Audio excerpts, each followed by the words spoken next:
क्या हुआ क्या? बस पलटी हो गई। बस कहाँ जा रही थी बस? हम लोग जा रहे हैं वैष्णो देवी से जम्मू। हाथ नहीं पकड़ा हुआ, नहीं पकड़ा हुआ हाथ मत पकड़ो, हाथ टूट गया है।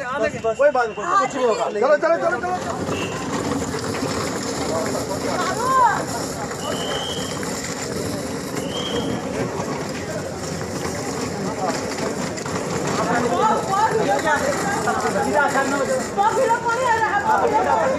जो बाहर के गुजरात के वो एक ट्रिप पर आए हुए थे, वो वापस वहाँ पर जा रहे थे बाघा बॉर्डर परेड देखने के लिए।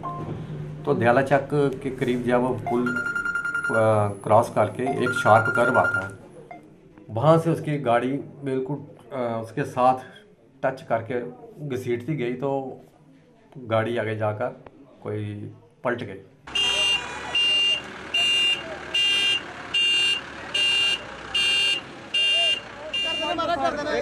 बैग है